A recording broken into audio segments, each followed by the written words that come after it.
Howdy, folks. Happy Thursday. It was raining cats and dogs yesterday in Buffalo, but now it's sunny. It's a nice fall day, which are always welcome. We'll have Ek here. We're moving closer to the draft next Tuesday and unrestricted free agency next Friday. I'm sure the news is going to be coming hot and heavy this weekend and going through next week. We'll talk about that, but start us off with a pre-show, Russ. Sure. Actually, I was going to drink out of this cup. Do you guys want to drink? Oh, never mind.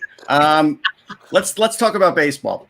So watching the Yankees-Indians game yesterday was intolerable, to the point where I actually turned on the MLB app and just listened to the Indians radio broadcast, which was delightful. Oh, come on. You didn't listen to Sterling? No. Let me just interject this. I did the same thing, and I turned on Sterling and Susan Waldman. They were complaining that the game was so long. They're in New York. On the Indians broadcast, which was delightful. But anyhow, how wide was the gap between live action and the call on the radio? I don't know, because I walked away from the TV. It was so bad that I was willing to just listen to the rest of it on the radio. So here were some things that I picked up on that I just completely hated.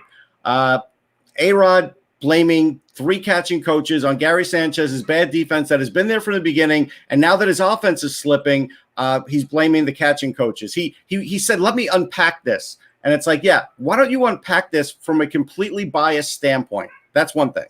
So there's that. Matt Vasgersian has no what's the best word? Business. No. It's like. It is like literally like listening to a guy in the bar call a game. There is no refinement to his call at all. And it made me think about all the great announcers that we've ever had doing playoff games. And you don't have to wow anybody with history. You've got 20 people in the backstage that could read you that and give you those stats, but just call a game, an entertaining game, without using like a slang term or something you made up every 12 seconds because you feel like you need to be noticed. And boy, it was just so noticeable yesterday. I don't know how many times they had to say grand salami. Honestly, I've never heard anybody really use that on a professional broadcast because it's just stupid. Right. Well, okay, Jan, this is the thing. Just touching on one thing that Russ was talking about, because we were going through this on the chat yesterday. Listening to Ernie Harwell, which I did early in my life on the radio when he was broadcasting the Tigers. I was too young to hear Red Barber or Mel Allen. But Jack Buck doing Cardinals games or doing games, he had a great call for Gibson's home run in the '88 World Series that was on the radio, just like Scully's fantastic call.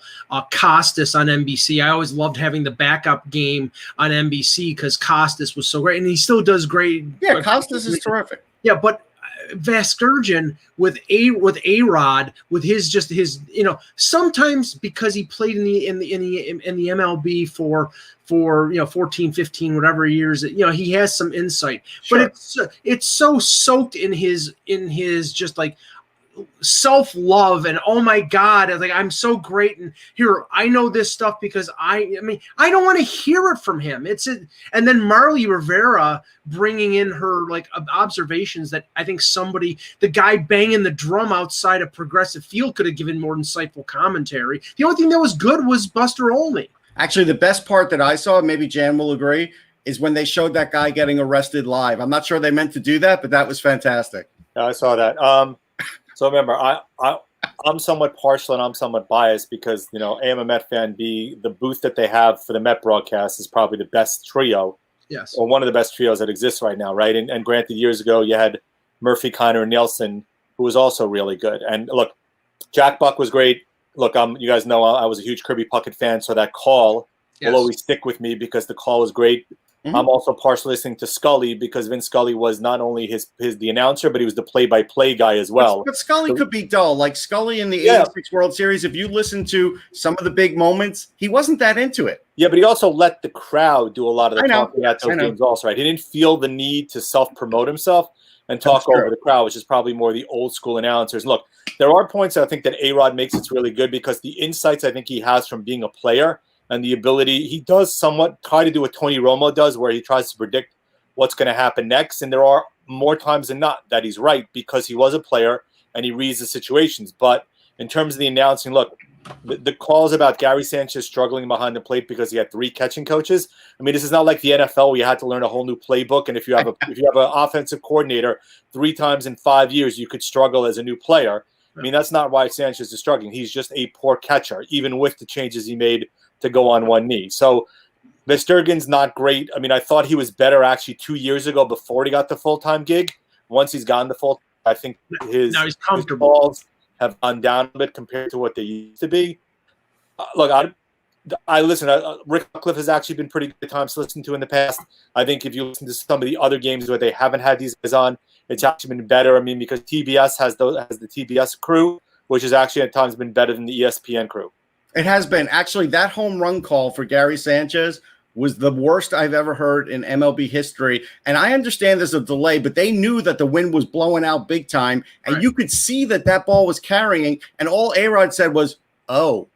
No, what I okay. Brutal. What I thought was the funniest part of it, and then we'll get to hockey. The funniest part was the insightful commentary of A-Rod, where he's ripping Sandy Alomar Jr., who was the substitute manager for Cleveland, pulling out Josh Naylor, who is not a, he's no superstar. He's just a good role player, but he's hot in the series. I think he had gone 5 for 6. 5 for 5. He was 5 for his first 5. 5 or 6. And I ripped that move also. Well, right, but okay. So it's lefty on lefty with Zach Britton and Naylor there. They put Luplow in there, who kills lefties. The Yankees take out, for some strange reason, Britain and put in Loizaga instead of Ottavino because they don't have any confidence in Ottavino right now.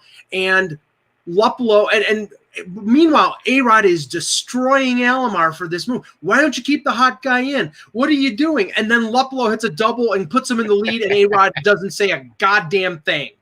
It's like I got lucky because Hicks completely misplayed that ball in center field. Sure, well. but it was just like, gee, I know what I'm. This is a terrible move, and then the move pays. Well, I got to give Sandy Alomar credit. He did. I mean, shut up. All right, let's get rolling. Anyway, all right. Hello, Hockey World. Today is Thursday, October 1st, 2020. I'm Jan Levine, and we see what happens when players leave the bubble.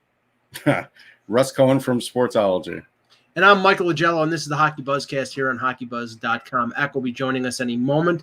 Let's just talk about that, just to not spend a lot of time on it. But yeah, the Tampa Bay Lightning celebrated their Stanley Cup championship down in Tampa.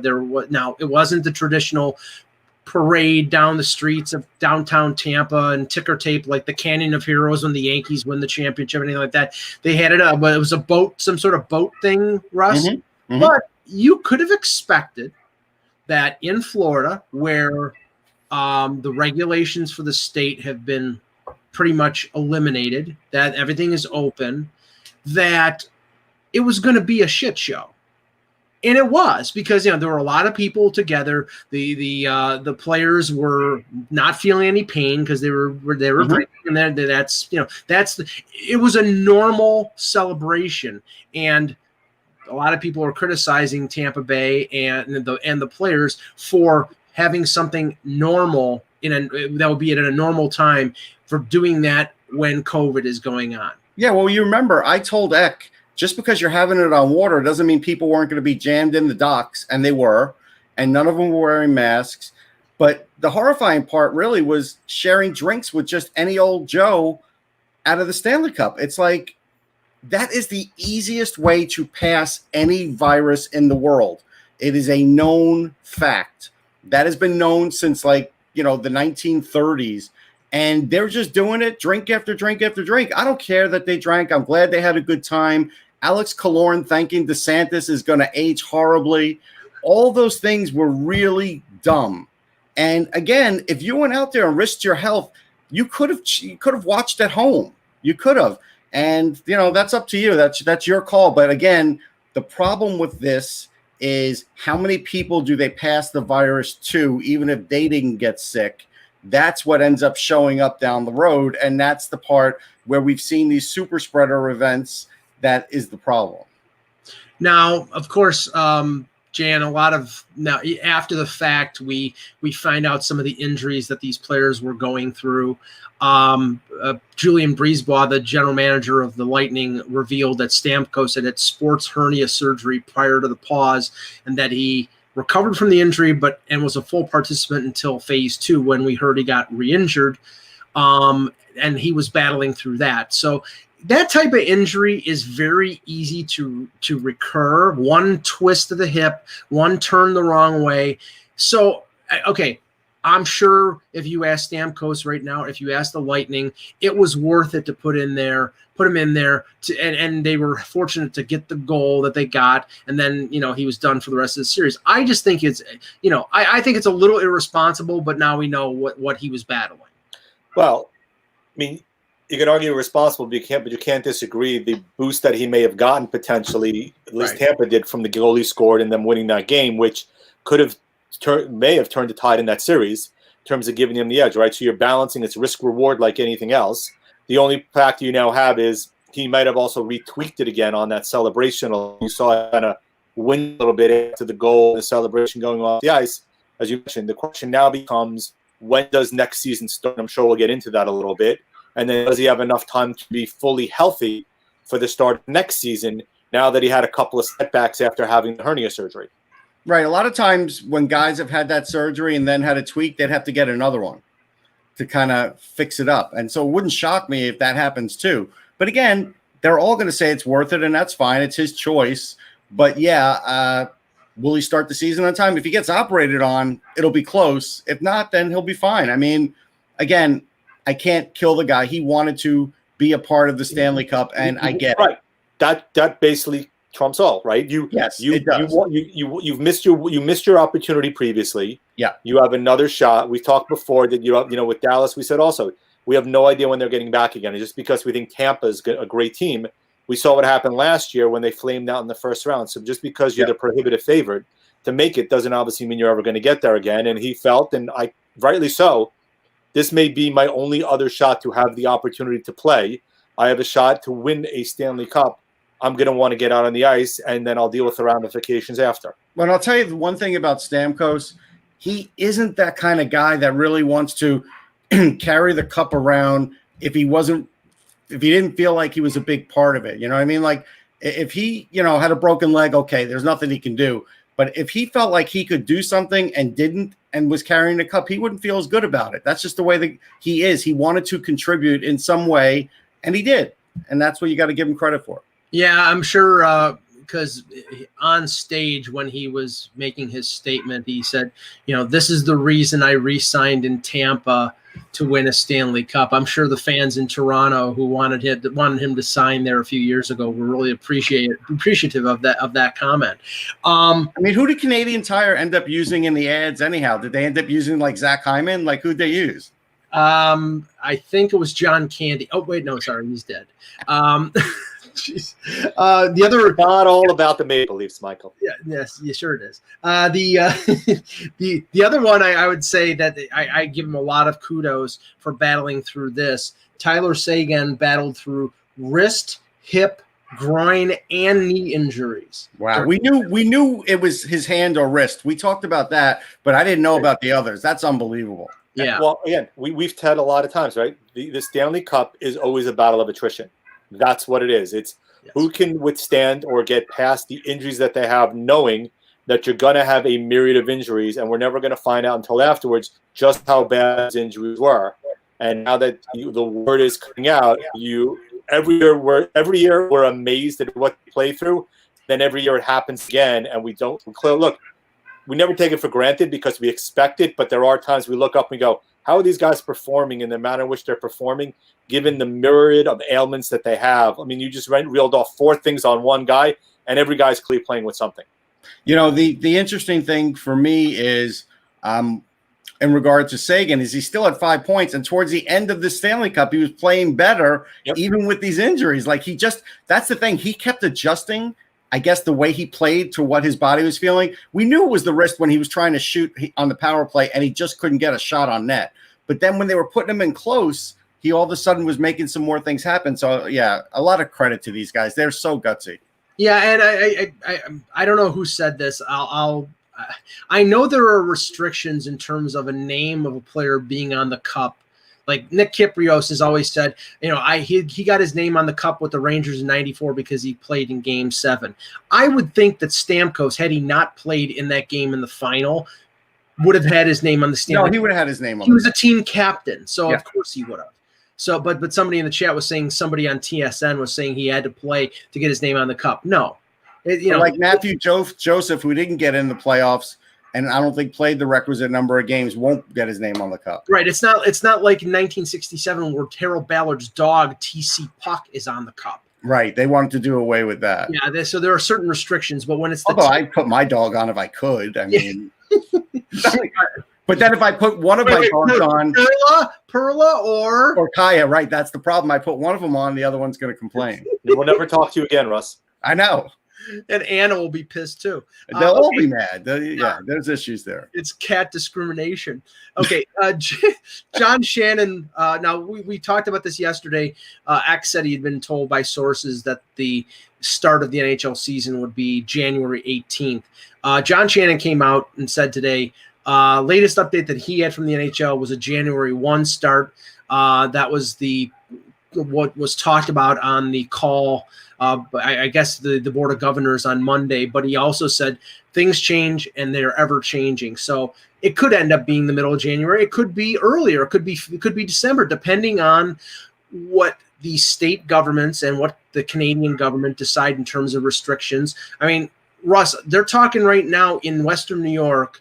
There was a court decision about people being able to go to bars to listen to bands. That there was a ban from New York State. Now that's been overturned, and now people are saying they want to go to Bills games like they are in Florida, like they are in a few other places. At a certain point, these states are going to have to let things open. Well, there are ways of doing things, Mike. Like I'm in a restrictive state in New Jersey, but I went to a concert. The concert was at a corporation's, basically in their warehouse. They had the hangar doors open. So it was like an indoor, outdoor kind of thing. And people were far away from each other. And there was maybe, I want to say 50 people there. And those kinds of things are possible. What is not going to be possible is having the Bills do a watch party like let's say the Atlanta Braves fans are, having them sit right next to each other. At least the Bills are smarter than that, and they're deterring that, because I know they'd want the money, but the idea is you still have to protect people in the state.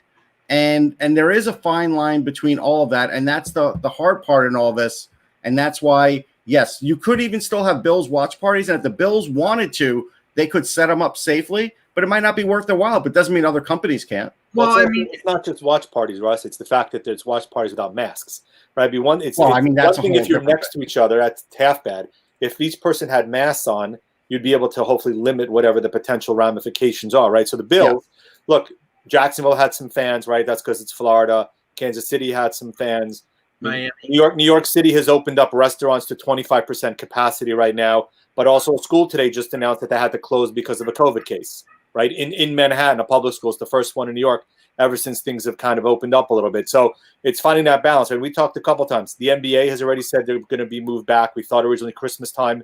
We're probably looking sometime in January as well. Man, I always thought that January 1 seemed to be a relatively valid start date, but I wouldn't be surprised if mid-January also. And a lot of it is, over the next couple of months, where we get with the vaccine, what kind of protocols, how long of a season do they want to play? Are we going to go the 82? Are you ending it early? Are you ending it late?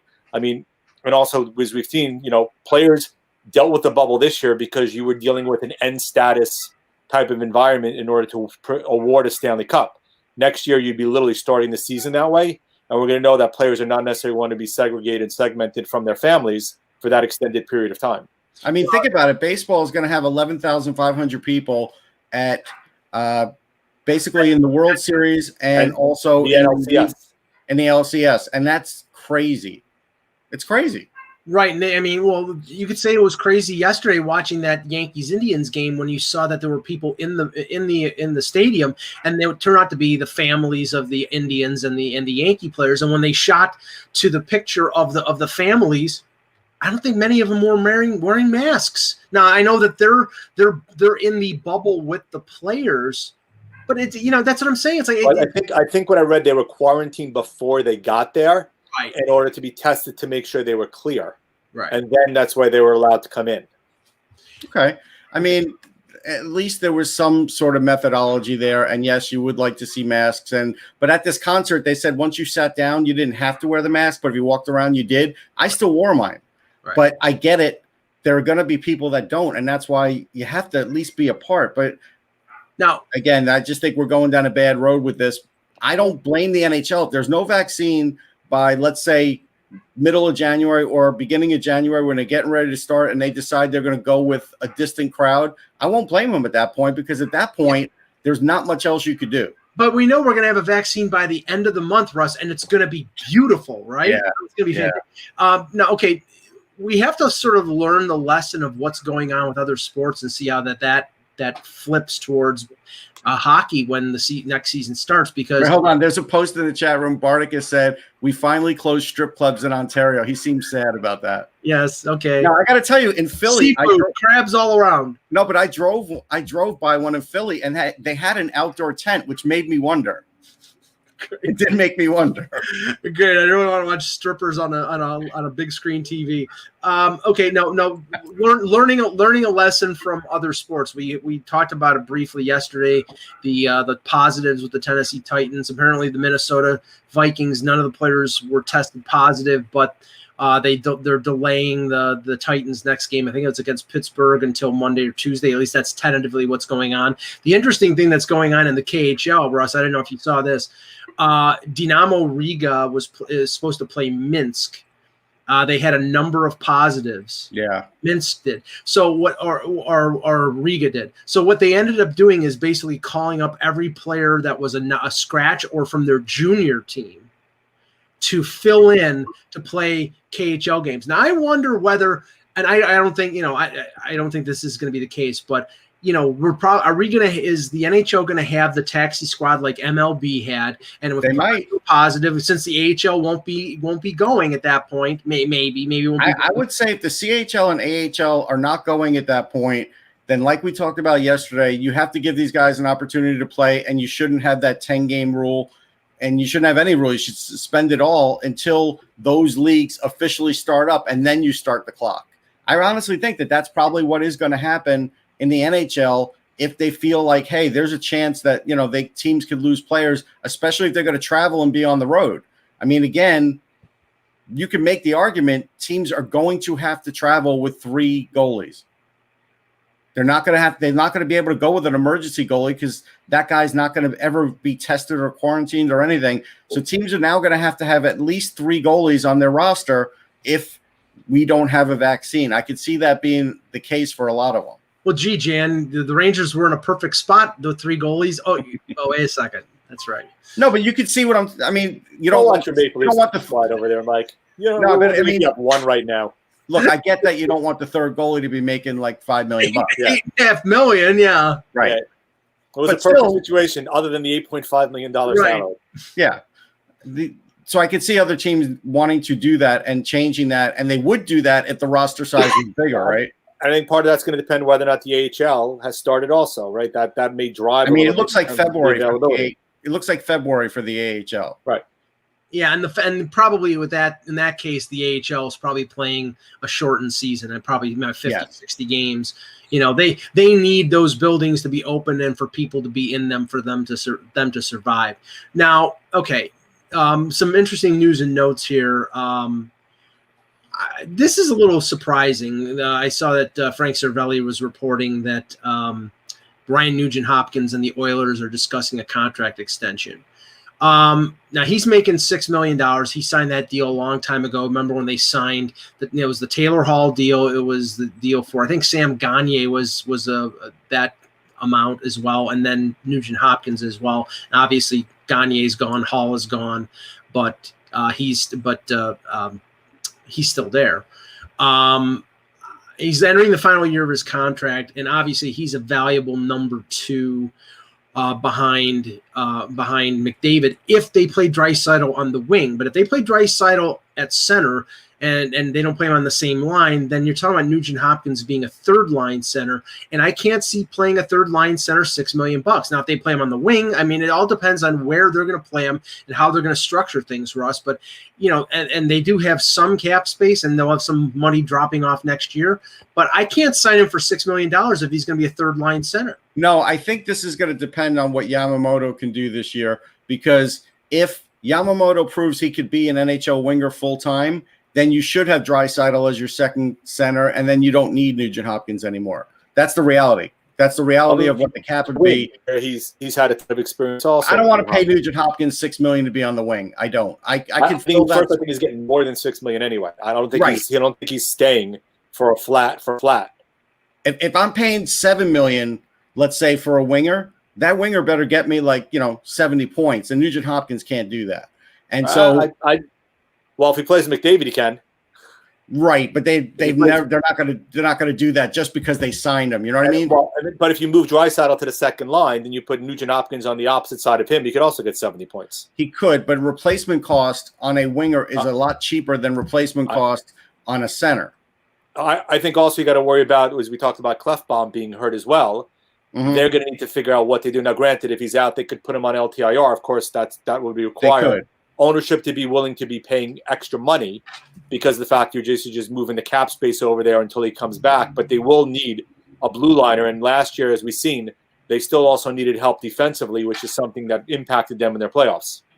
Yeah, the other thing is, remember, Tyler Benson's the center, and at some point they may be able to use him as a third-line center a lot cheaper than what they could use Nugent Hopkins for if they're able to build out for those other lines cheaper at some point, because I don't think the cap's going up for a couple of years. I wouldn't pay Nugent Hopkins that money unless he was my second-line center, but really my second-line center, and that is really me saying that Draisaitl is a full-time winger now. And they may think Benson can handle that because he did have he had a good year 2 years ago in Bakersfield, 66 points.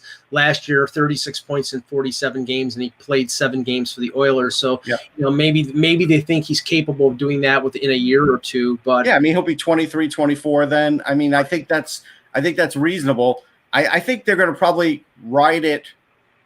They might ride out the whole season with Nugent Hopkins if they feel like they have a good chance to go far in the playoffs. They'll probably just ride out the season with him and then play it by ear. Now, the interesting issue going to the Pittsburgh Penguins here is Jim Rutherford has come out and said he's going to qualify Matt Murray. So that maybe takes the heat off of them in terms of, that's the market price. We talked about that. Right. Now, remember, I believe his salary was $3.75, so the qualifying offer would be around a little over $4 million. He's not going to want to sign that, but they at least retain their rights on him. Right. And let's just say this. They were not going to not qualify Matt Murray and let him walk. No way. Unrestricted free agent. He's a valuable commodity, but I think what's going on here is the market, with it being so flooded with goaltenders, Rutherford is not going to get the value he thinks he is with Murray unless he holds on to him until, say, November or December, and everything falls into place. Well, that's what I'm saying. I think that could end up happening because, as an example, if let's say he's making 4, right? Let's just, for argument's sake, let's say they give him 4. Okay. So if you're a team that feels like you're really close to the cup, do you want to sign Matt Murray to 3 or 4 years at 4 where you feel like there's a little risk there because his game has trended down lately? Or are you going to sign Corey Crawford for a year for almost 4? You probably might go Crawford for the year just because of the term and because he might have another good year in him. Russ, I think, I'll because everything with me is the Toronto perspective. I think if Matt Murray is out there and it's 3 or 4 years at $4 million, Kyle Dubas will be doing huzzas and handsprings. He would go for that in a second because if he could work a deal, yeah. Right. The concern here is a goalie who is 26, who's won 2 Stanley Cups, is going to ask for 6. And if he asks for 6, maybe then he might get 5 and change. Right. Maybe he deserves it, but he's not going to. He'll get that from a team that's got boatloads of cap space, and not from a team like Toronto who's sort of up against it with the cap. So I think they can get a 2nd round pick, and but that's Jan. I mean, for a goalie, I mean, okay, he had his worst year last year. But for a goalie who's won 2 cups and been impressive in those 2 cups, that's a risk I'm worth taking. He's been impressive, but he's also had periods of time during the regular season where his play has been very uneven, which is why he lost a job, especially last year to Jarry. In addition, what are you doing with Anderson? You're getting him at $5.5 million per season. I mean, can you find a taker for Anderson? Well, I mean, see, again, and these are the general managers do this. These are the scenarios where, okay, you have to be prepared to make another move. If, like, especially with Toronto, with their cap situation, if they're interested in a goaltender in free agency or in trade, they're talking to teams right now about Freddie Anderson and basically saying, okay, if we go out and get a goalie, what are you giving me for Anderson? That deal, we have a deal. If I get my goaltender. Yeah, but teams won't go full in and tell you everything that they're going to do when you say you're going to do something because something else might come along. They're never going to tell you, Mike. No. Also remember, if you've already gotten somebody, they also know that you now have to deal that asset. Right. Which also impacts to a certain extent the value you might get back. Now, granted, Yzerman did a great job, when he had to move Martin St. Louis, right? He was able to extract a pretty good return from the Rangers, especially because St. Louis said he only wanted to go there. That's a rarity. More times than not, you have to take a haircut on what your expectations are because you have no choice but to move that asset. Yeah, and that's what may be at work with Vegas because obviously they have, if Leonard's going to be a free agent on October 9th, and if he reaches October 9th without a new contract, then he's on the market and everybody's going after him. We've heard the rumor of the 5-year deal with Leonard, and obviously – I heard something yesterday. I think it was Pierre LeBrun who was saying, "Well, of course they're not announcing this deal because they want to trade Fleury, but they can't. If they announce the Leonard deal, then basically they have no leverage, and teams are going to decrease their offer for Fleury after they sign Leonard because they know they have to move Fleury." Yeah, but we already know that the deal's pretty much done, right? This is not coming as a shock to anybody, so everybody's already factored that in. It's a known cost or known impactor because everybody knows that there is a deal just waiting for the formal signature or at worst just to be announced. I mean, but again, teams are so tight to the cap that the difference between like Fleury and Murray and Crawford makes a difference to a team now salary-wise, whether they have to make another move or they can fit a guy under the cap. Yep. And it's the guy that – so teams are going to be settling here. Like teams are going to – maybe have their sights set on one guy and end up with another guy. That's very possible. That difference of $1 million or $1.5 million on these deals could be the difference between you being able to sign a veteran guy who could play for you. I mean, these teams up against, like, I'm convinced Tampa, I'm convinced Toronto, and a few other teams that are going to be up against the cap, they're going to be destinations for veteran players like Dallas was last year with Corey Perry, like Tampa was with Shattenkirk and Shen and Bogosian, and they brought in a number of buyout contracts. Those guys are, in terms of a 1-year ad, those are going to be valuable commodities. They help teams out, and they did help Dallas. They did help Tampa. So I think that's it's happened in the NBA also, where you have your 2 or 3 superstars, and then you try to backfill with all the veterans who want to come there to have an opportunity to win a title. Now, the Oliver Ekman-Larsson talk is interesting. I'm not sure. I mentioned yesterday when Ek connected Ekman-Larsson and Kessel that's a bridge too far because I don't know any team out there other than teams at the bottom of the cap floor. By the way, Mike, I do feel like you should, since you do talk from a Toronto perspective, are you going to say anything about Curtis McElhinney winning a Stanley Cup or no? Oh, I'm happy for him. I mean, the guy I was sort of focused on was Luke Shen because I know, but Curtis McElhinney, like, come on. Oh yeah, hey, but he wasn't. Hey, he wasn't good at. He was not good enough, and Garrett Sparks was much better. But Oliver Ekman-Larsson, this is a tough. There's Zach. This is a tough nut to crack when it comes to, here's an all-star defenseman who was locked up on an 8-year deal, who's making $8.25.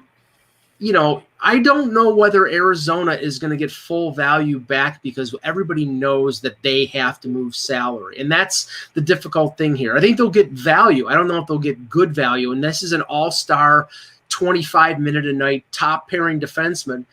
And I don't know if they're going to get that value in a trade. Yeah, it's hard. I mean, this is like if you locked in your mortgage at a certain percentage, and then 3 years later the percentage drops. And then all of a sudden you look at that and you say, "Wow, that doesn't look good." At the time, the way the cap was and everything else was, and the way Arizona was, this was not a bad signing. But now when you take into account that there's a flat cap and that Arizona is not going to be the same team, and now all of a sudden it doesn't look as good because it's hard. So it's not going to be easy. It's going to have to be like a multiplayer thing because it's going to take more than one player on each side probably to balance this. And with salary retention and all those other things. Yeah, well, and the one team I know that I think you mentioned Edmonton.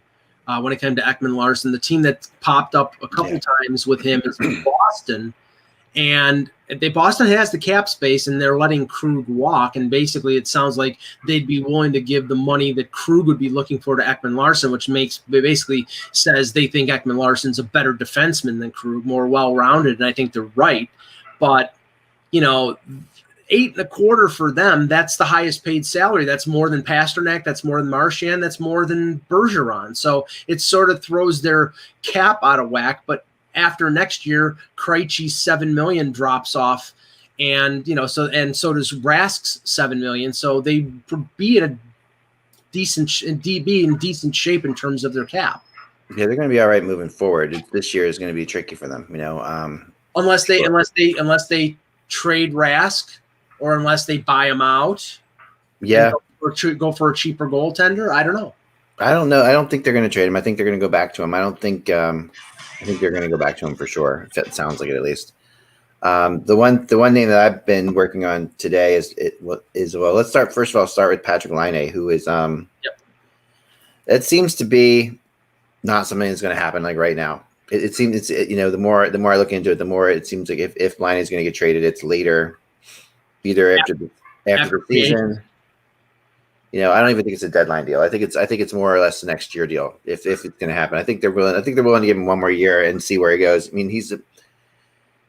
basically the problem is the value for him is where it is. They look at him like a 30-goal scorer now, which is what he was. That's risky, because say for example, now he's locked in. I think it's 6.75 for this year. Then he's a restricted free agent. I don't know whether it's arbitration eligible, but I believe it is. Mm-hmm. Okay, if you go in and he scores 40 goals, which is well within the possibility. Sure. Okay, and he's eligible for arbitration, and I'm looking to see if he is or not.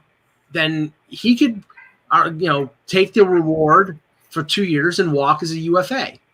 He could do that. He could just walk to free agency. I'll take it this year. I'll take it next year, and see you later. Well, I guess there's just enough uncertainty with him, that, okay, you wanted to, if he's going to play hard for a contract, that's going to give you a really good year out of him. If he gets 40, 50 goals or whatever, that's something that you can take to the bank. That's good. He's arbitration eligible. Okay, so you really want him. You really want to see him push harder for one more year, I think, before you go crazy on him, and also before you trade him. I think that the reality is, and this sounds way more like Shovel Day Up than all this other stuff that I've been hearing. I mean, that's very much in his wheelhouse to be that way. But this is the question I have to everybody. The concerns about Laine, how do they change after another year? Say he scores 35, 40 goals. Okay. Unless he all of a sudden becomes a two-way monster, which I don't expect. He's a scorer. He's a 50-goal scorer. Like he's got to be like a 50-goal scorer. Really, is what you're looking at. You're looking at a guy who is one of the top goal scorers in the league type players. And if he's a 30-goal scorer, he's not that. Yeah, he has to give you Ovechkin type output. But he's got to be 40s, to 50, that area. Yeah. And there are not many players that have to be that way but like you say, he doesn't bring defense to you. He's a pure goal scorer. That's what he is. But he's not. But okay, and I saw this complaint from apparently Laine was complaining at some point during the season that he didn't play with Scheifele, and then once Little got hurt, they really didn't have a center to get him the puck. Okay, They have to go out and get a second line center.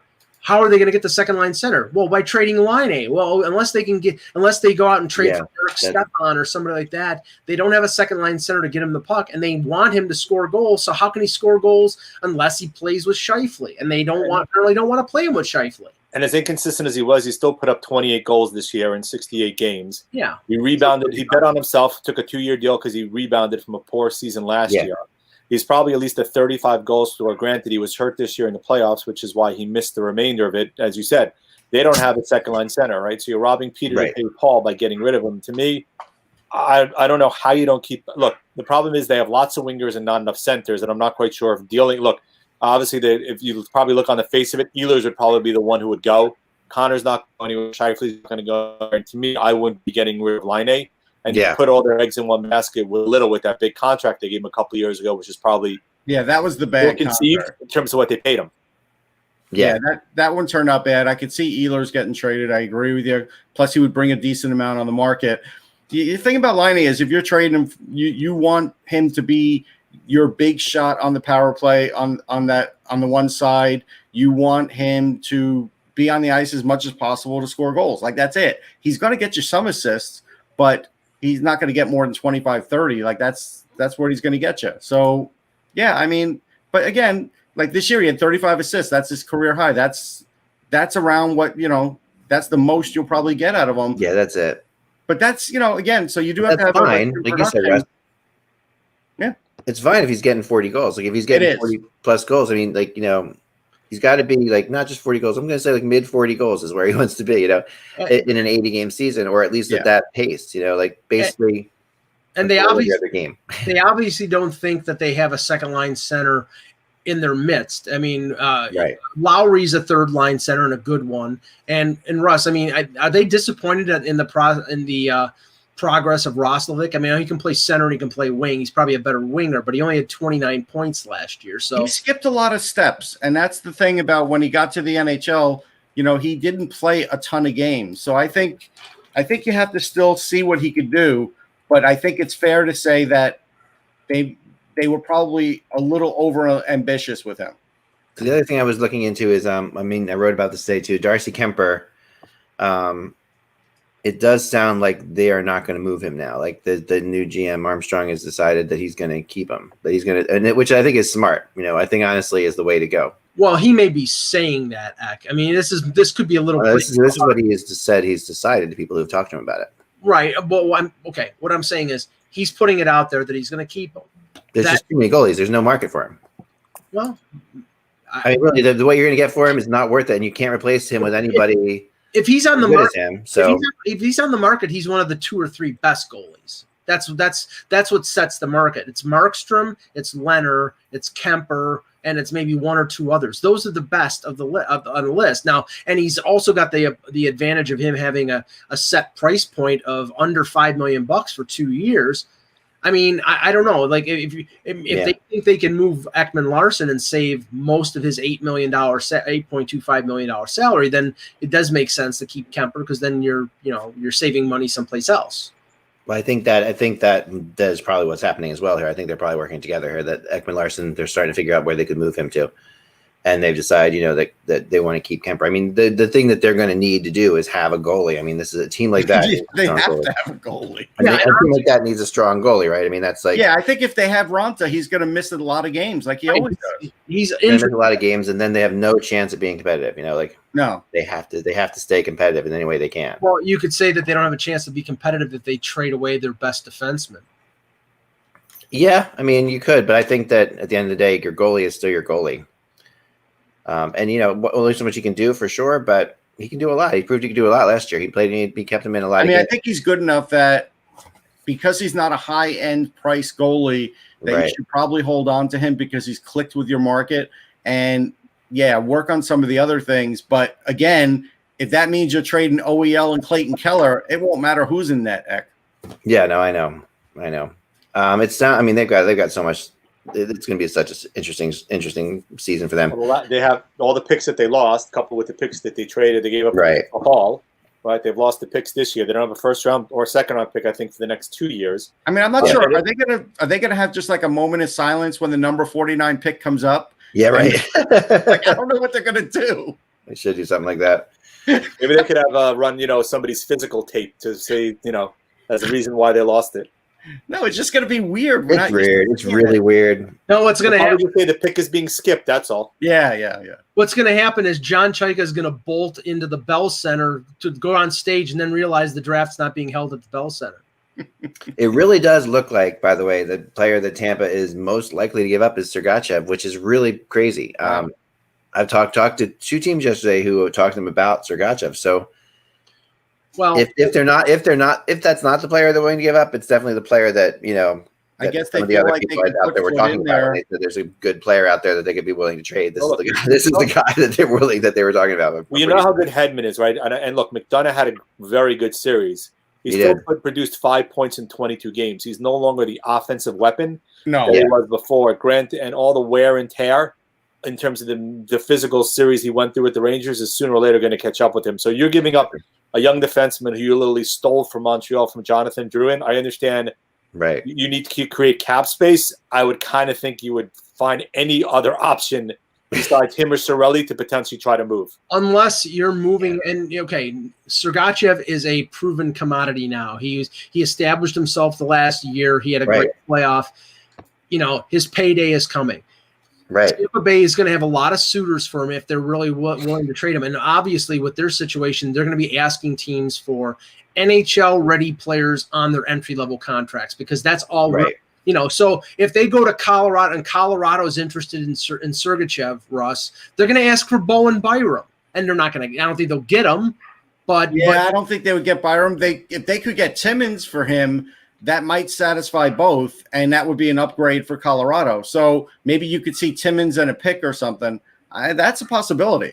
Yeah, that makes the most sense, like, because they will have to get 1 or 2 assets that are cheap but are quality, right, to maintain their level, and a team that's got a lot of cap space. And Colorado has a lot of cap space. They have an Ian Cole whose contract is up at the end of next year.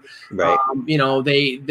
But they have Byram and they have Timmins, but they're more of a now team now because but if they were to get Sergachev, it would alleviate the need to push Byram in there in case he's like really close, but they're not sure if he's ready yet, and then that would help that situation. Right, you just have to balance what you pay him versus your expectation of what you're paying McCarr in about a year. Right. Yeah, well, I mean, but you worry about it in a year, right? You might win the Stanley Cup. You have to factor that in, knowing you have a flat cap also. They might go out and get Lundqvist and try and win the Stanley Cup. We don't know. But Jan, they could very easily next year trade Eric Johnson and clear his $6 million. There might be. I wouldn't say easily. I think they can attempt it easily. Right, it won't be easy. That modifier might not be true. Right. Yeah. Everybody knows they've got to make that. McCarr is probably on a 5 or 6 year deal going to make like $8 million. He's going to make that kind of money because he's that. Yeah. He might even make more than 8. He's going to make more than he may get Shabbat money or more than Shabbat money. I think he might get more. I think he's going to get more. Yeah, I think so too. I think he'll get more. The big word feels like I talked to 3 people today who said this weekend is going to be crazy. Like that this weekend is going to be. Oh yeah, there's no doubt. The crazy trade weekend, and they expect it will start tomorrow. That that today there's just a lot of like groundwork being laid, people calling around trying to see what's out there. But tomorrow we're going to start seeing actual moves go on. So it's going to be. And really, I was on the phone until 1:30 today trying to get into here. So it's like completely. Tomorrow is going to be absolutely insane, and we'll see, it's Landeskog be a fun weekend to hang out. That's for sure. They need to create and make sure you have enough cap room to keep him. Yeah, sure. Well, Landeskog has rebounded, so I think they will keep him now. I think you're right. A couple of years ago, he still had to prove himself because he had that off year, but now he's back in good graces, I think. Yeah, and he's probably at least a $7 million player. So there's a lot going on, guys. Well, I mean, the goalie market really fascinates me, but it's sort of it's moving so slowly, Mike. It's crazy. Like that's what's fascinating about it. But it's got to start moving. The goalie market has to start moving. Domino effect.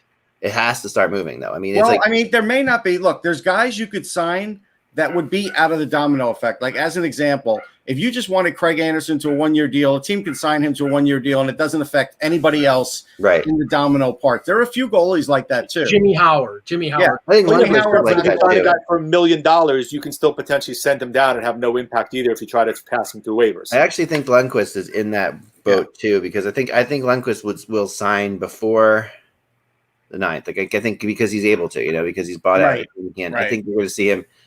You have the goalies that could be traded, the trades will likely occur around like between now and the draft. So you're talking about tell me this is what I think could happen with Lundqvist. once upon a time, Jackie Robinson was traded to the Giants, and he decided he would retire because he never wanted to play for the Giants. I think if the right team comes along for Lundqvist, he'll go. Right. But I think he's going to be, deciding, do I want to play for this team and uproot my life a little bit? That's going to be the decision. Russ, Don Meehan was on Toronto radio this morning, and he's Lundqvist's agent, and I did not get the vibe of Henrik is out there looking for another opportunity. He didn't say anything that committed him either way. But what I'm saying is it's going to have to be a perfect fit. It will. Place where remember, he has not won a Stanley Cup. He probably wants to win a Stanley Cup. To me, if Colorado is looking, or there's other teams. I'm just using Colorado as the convenient example. Yeah. If Colorado thinks I need an upgrade over Grubauer or Francouz, and Lundqvist can come in and give me 40 games, then that makes sense for him and it makes sense for them. But I don't know whether he's going to Vancouver if Markstrom leaves, or he's going to Edmonton, or I'm saying there's he's going to go somewhere that's viewed as a Stanley Cup favorite, as gives him his best chance to win. Yes. The two teams we've talked about, right? One, Colorado, we've talked about for almost a year. The other team that's kind of gotten mentioned, depending on what happens with Fleury, is Vegas as a potential backup to Laine, or at least out west. In the East, the team Carolina has been mentioned. Could put it this way, if by some chance Rask doesn't come back, Boston could be a possibility also. I'm not thinking it's going to happen, but it makes a lot of sense. We've talked about it because it's an East Coast team. It's not far from home. It's not difficult to go from Boston to New York as if his family ends up staying there. Right. Those are the teams that kind of make the most sense based upon, granted, there's a lot more that he could sign in, but if you're thinking about it logically, A, East Coast and wants to stay near home, B, West Coast and an opportunity that has a chance to win, those would seem to be the teams that would be the favorites. And isn't there a relationship between Leonard and Lundqvist through, I think, his goalie coach was Leonard. His brother, I think, was Leonard. The Brooks wrote about in today's paper that it was his goalie coach, I think, for 5 years. Leonard's dad. Yep. Yeah. It's even really longer than that, because when Lundqvist goes over to Sweden, he talks to Leonard's father. It's just he doesn't call him his goalie coach there because he has a goalie coach here, but he's used him for a long time. Right. No, well, there's a lot of options. I think Lundqvist, basically what I'm gathering right now is more or less teams calling up about Lundqvist than Lundqvist calling other teams, where teams are, trying to make the pitch, basically saying this is why we'd like you to come here. And I think it fits in very well with what you said, Russ, is like, if somebody gives them the right decision or the right situation, the teams are going to try to sell themselves on him. They're going to try to say, this is why we think you need to come here. And I think after what he went through this year, he's going to want a certain kind of assurance on gameplay. I think he doesn't want to be like the third goalie scratched on the team. He's not going to go to a situation. No. And the chat room's asking, like Funky's asking, what about Rask? I think Rask is staying where Rask is. I don't think the Bruins don't have any problem with Rask from what I was heard. I don't think anything's happening with that. I'm just saying if whether or not anything does happen, you can see as an option. But look, the speculation starts because of what happened with Rask opting out because of family situation and the viewpoint or speculation that there was a rift between the team, which clearly did not look to be the case. No, it was not a rift. It was legitimate. It was just a legitimate family issue. And it's right. And Boston fans are slagging him for that. They're stupid. He's been a great goaltender for them. I don't understand it. Funky in the chat was referencing Athanasiou. There are reports that Ken Holland is shopping Athanasiou. Of course he's shopping him because he doesn't want to qualify him. That's why. He's looking. He's trying to recoup one of the 2 second-round picks. And he didn't. Well, again, remember they made 2 trades, and both guys they get didn't really give them much of anything in down the stretch or in the playoffs. He was just trying to do something, and it didn't work out. Yeah, I kind of liked both the trades. I thought they were both good trades, and I just there was upside that didn't happen. That's the way they looked at it. Yeah, they viewed as adding speed to a team that was already fast to be able to tilt the ice. They just I think Ennis got hurt. And Athanasiou didn't do much of anything. I think he had 1 good game out of the games he played for them. Yeah, but he's a fourth liner, so he was a cheap fourth liner, so they didn't give up a lot. But Athanasiou, they gave up 2 second-round picks. Yeah. They knew what his salary was, and they knew what it was to have to qualify him. So really, he painted himself into a corner with that trade. And it looks like Yzerman took him to the cleaners on that one. Yeah. There are people out there. He's a very polarizing player, Athanasiou, but. I think that there are teams out there that might still give him a shot. So Are there any thoughts on the Wild shopping someone- Ryan Donato? Was a question in the chat room. Yeah. They're not shopping Donato. I'll say that, but I will say that from what I've heard, that the Sharks have a lot of interest in Ryan Donato. Whether or not the Sharks make that deal happen, there have been some rumors today, and I think someone just texted me that Russo might have put them out as well. But I heard the same things, and I heard this from somebody else today, and if Russo's article posted before, I was going to put it out there perhaps, but that the Sharks have talked about to the Wild about Dubnyk as well. So I don't know whether or not that's going to be, the Sharks are definitely finding a goalie. They're one of the teams that there's no question they're going to do something. Well, I mean, they have the cap space to be able to do that, and that would be perfect in the sense that Dubnyk's got 1 year left in his contract. They could split the time between him and Martin Jones. Right. And if it doesn't work out, they burn 1 more year off Martin Jones' contract, and they buy him out next year after exposing him in the expansion draft. The cap hit will only be over 6 years instead of over 8. Right. I still think there's a chance they buy him out. What's interesting to me, Ek, with Donato is I could see the Sharks being interested because they've had a lot of luck with college players, and they scout them heavily, and they probably feel like, hey, even though he had a decent year, he did, there's still more upside there. And I think they're looking at it again. You have to use this guy on the power play if you want to get his full upside. Right. If you don't use him on the power play, you're not getting all you can get out of him. Well, I'll give you the name of somebody who I had heard was going to be traded last year just before the deadline, and then he got hurt, and that scrapped the deal, and that was Thomas Hertl. And I'm not saying it was in connection with Buffalo, but it may be a situation where San Jose would be willing to trade him. He's got 2 years left at $5.625 million. Yeah, I think it's possible. Yeah, that might be where they go in terms of a Dubnyk Donato type of deal. I mean, if not that, I think Hertl's name might be out there because maybe after 2 years they're not going to be interested in. Here's an example. If we break it down for Donato, his shooting percentage was really good at 14.7 because he only got a little over 10 minutes of ice time and he had 14 goals. 7 were even strength. Oh, sorry, not 7. All 14 were even strength. So he did get a little bit of power play time, but probably like the last 20 seconds every once in a while. But he only averaged a little over 10 minutes a game and had 14 goals. But if you give him more opportunity, he will get you more points. Yeah, I totally agree.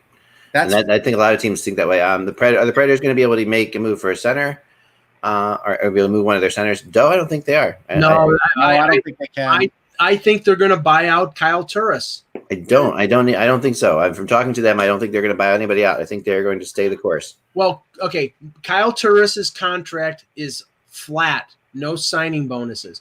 If they buy him out, it's $2 million a year. It's over 8 years, but it's $2 million a year. So it's not prohibitive. Now, obviously, I think that contract is impossible to trade. Nobody's going to trade for it. No one. But buying out, it doesn't hurt you that much. It's there are teams that have a lot more than $2 million in dead cap space, whether it's buyouts or retained salary or dead money after buyouts. So I don't think that kills them, Mac. I really don't. I don't think it would either. But it from what I've heard, talking to everybody I can down there, they are just not that Well, it's the last resort, Act. But they do not want to buy anybody out. Now they might end up having to do it. You're right. I've not heard anything on Josh Anderson, guys. No. Actually, Yarmo had a quote. He said, he's going to extend Dubois and Anderson, and after he does that, then he'll work at improving the team. So he clearly wants to get those guys under contract first, so he knows what he's got left cap wise, which is smart. Right. Yeah. Well, he's got a lot of cap space because he's going to put Brandon Dubinsky on LTIR. But I mean, the chatter out there is Anderson wants a lot more than somebody who only scored a goal in 26 games should be asking for. And there has been chatter because for a long time there's been a lot of rumors that Toronto has been interested in Josh Anderson. That there was some interest in Andreas Janssen on the part of Columbus. And that deal sort of would make sense because the Leafs are looking to get bigger and tougher. And I think Anderson's capable of playing top 6 winger and Janssen makes $3.4 million, and Columbus has the space. So that kind of deal might make sense. Anderson's a Torts kind of guy, though. So Yarmo's going to have to really get Torts on his side, or he's going to risk annoying him by trading him, because that's the kind of guy that Torts likes. Yeah, I agree 100%. Let's see. We have this one. We don't really know this. We talked about this a little bit before. This is a big question for the draft. Obviously, it seems like it's one of the, like, if there's top 3 questions in the draft, this is one. Well, okay, like I said, Askarov is not going in the top 3 picks. No. Okay. My assertion is these teams between 4 and 15, you can make a case for them drafting him. Detroit at 4, Ottawa at 5,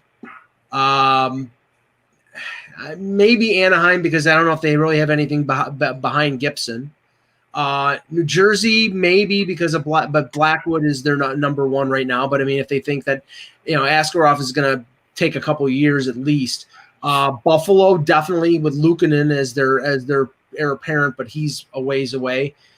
I don't think Winnipeg would take him at 10, maybe Minnesota. So you can make a case for almost every team. I put Edmonton too, because even though the common thought is, hey, Carolina is going to get him if he's there, there is still a thought out there with teams like, hey, I'm still drafting a Russian player. I still don't know when or how long it's going to take him to come over. Yep.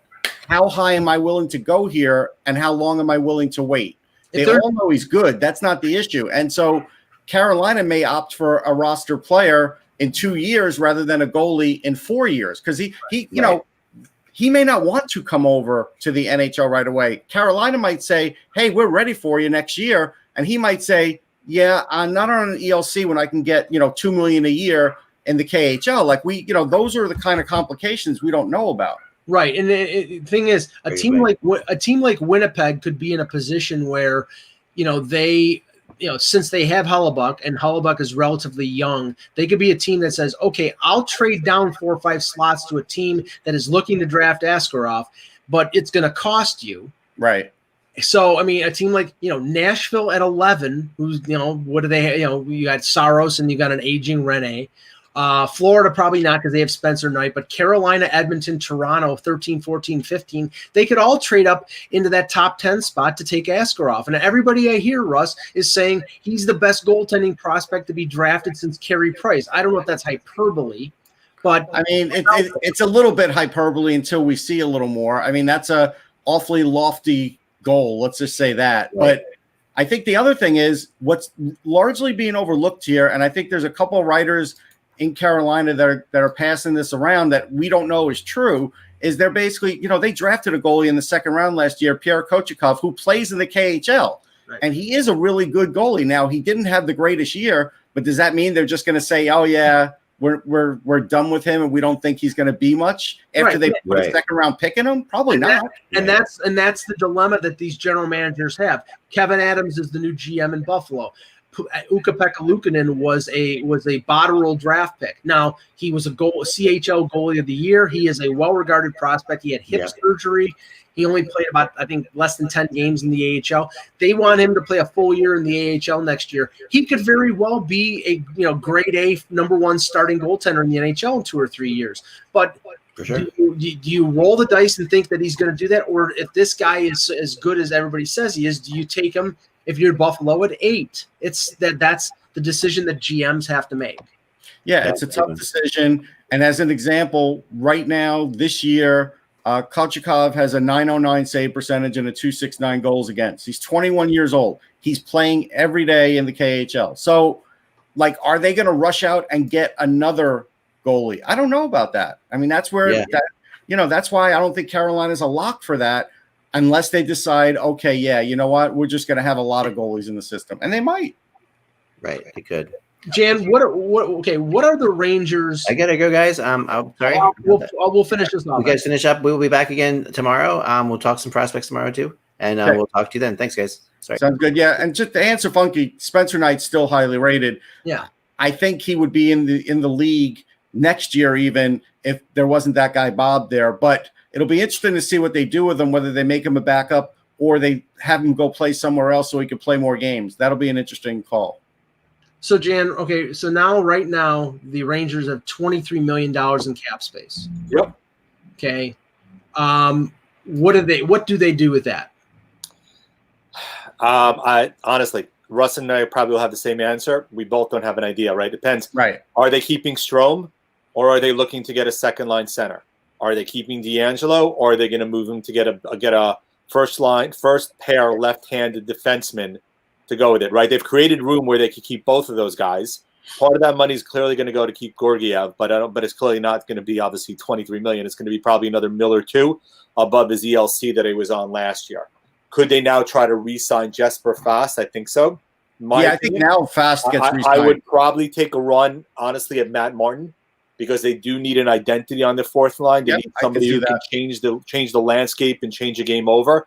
They don't have guys that fill that. Now, granted, you have Lemieux. Lemieux, unfortunately, to my opinion, goes over the line way more than Martin does. But you could see Lemieux's not going to cost you a ton. He's coming off his ELC. I don't think he earned a big raise. You can put those two guys on a fourth line and have try to grab a fourth line center that's more of a physical type player, and you can really have a true fourth line because Quinn has not used the four lines properly.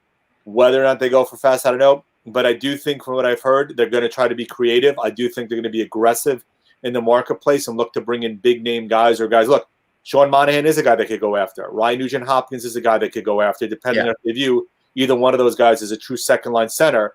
And they believe that Strome is a product solely of playing with Panarin and not the guy they want to extend a long-term deal. They also could both D'Angelo and Strome. They are RFAs with arbitration. You could offer them 1 or 2 year deals and sign them on a short-term contract, knowing that you're freeing up another $4.5 million or $4.37 to $5 million from Brendan Smith after the season also. So New York has afforded themselves the ability to be aggressive in the marketplace if they want to, cognizant that they do free up some more room and they're not like hindered by big contracts for down the road as well. Yeah, I think the issue is you probably need to go up to Panarin and say, honestly, is it worth it to us to keep Strome with you for the next few years, or do we risk trying to make a trade or even seeing if Hedl at some point is ready for that job? Like, I think that's because we know that some of the other guys they received in trades aren't going to be second line center. So so that's out. But Hedl, you never know. Look, Zibanejad, there was a lot of question about whether he could ever play first line center, and he's answered that himself. Yep. Because Ottawa obviously didn't think he could. Right. And the issue is going to be his deal is up in another 2 years, and are you going to be willing to pay him $10 million? Now, the only hindrance with him the two hindrances are, one is age, and he's by about 29 or 30 when that deal expires, and B, we all know he's had the concussion history, right? So if, God forbid, he has another injury, that would be a precluding factor as to whether or not he's extending him. But I do think there's significant questions as to whether or not Hedl is going to be a center or a winger. Those have not yet been answered.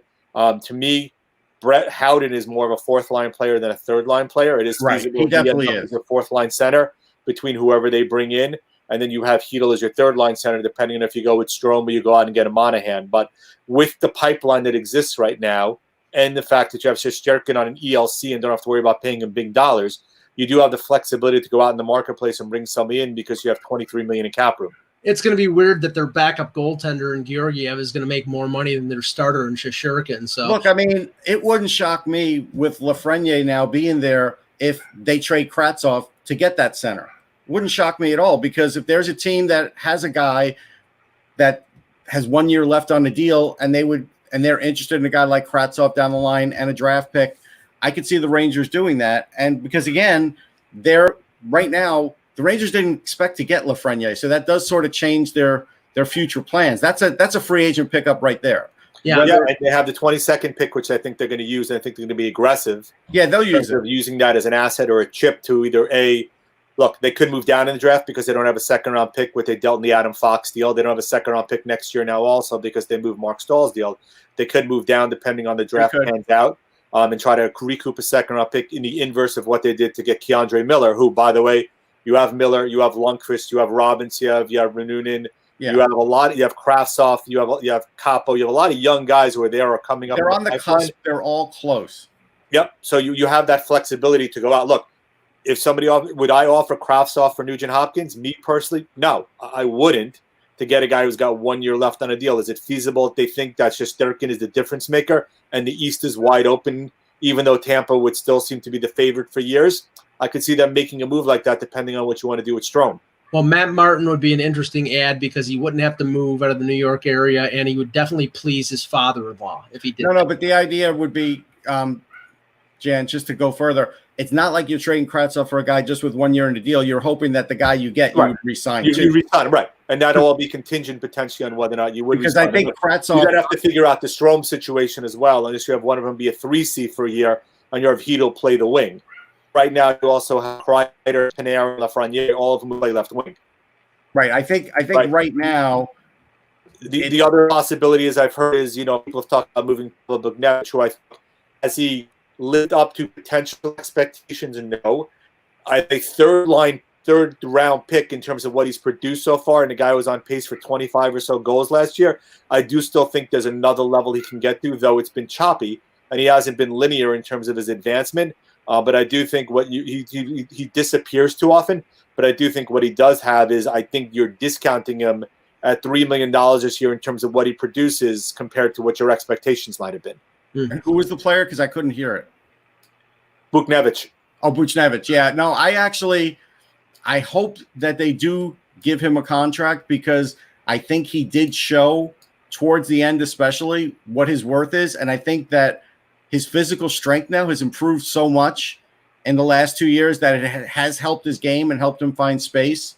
So I do think he is a guy, at least for 2 more years, that they need him until these other guys really start to show something. Because even Kravtsov, he's not a guarantee for the NHL next year. Like, he's going to have to really prove himself this year and then prove he could actually make it in camp. He might have to get another look at the end of his season with the KHL in the AHL just to prove them. Now that the Rangers are deeper, I don't know if they're putting them right on the roster. Is the thought, last thing here, is the thought that with Lafreniere, and I believe Lafreniere projects out to be a left winger in the NHL, that they're going to move Panarin to the right side and have Kreider and Lafreniere. I don't know what they're going to do, because the problem is I don't think Panarin is really a guy who's – if you look at the way he plays in the one-timers, when they swapped him and Zibanejad, they struggled. Right. Panarin is much better on the left side based upon the way he sets up and his skill set level. I don't know whether or not Lafreniere can move. It's going to be interesting because, look, when they re-signed Kreider, clearly this was never an expectation. Sure. The interesting question is if they would have had any remote sense of expectation that they were getting Lafreniere, I don't know whether or not they would have re-signed Kreider. I wanted him to stay, but now you kind of got a little bit of a logjam on the left side, and Kreider's here for 7 more years. Right. What I would do is put Lafreniere on the second line, not mess up Panarin, and move Kreider to the third line and let him play with Kakko and let him get Kakko going the right way. Because I don't want Kakko and Lafreniere going, especially because I don't know who that center is going to be, because that's going to be key to the development. And so I've got to have some veterans playing with Lafreniere. And so you could have a Heedle, Kakko, Kreider third line potential. That's good. And you put Kreider in charge of those guys and say, hey, listen, you've got to help these guys find their way. And I think that's a good line. Okay, last question here. Any news of what the Leafs are going to do with this? Lots of things. That's all I'll say. All right. Thanks to all the questions. I think they called Roman Polak already. I'm not sure. He's asking for a no trade clause. For the departed Eklund, for Jan Levine, for Russ Cohen, I'm Michael Agello. Thank you for watching, and remember,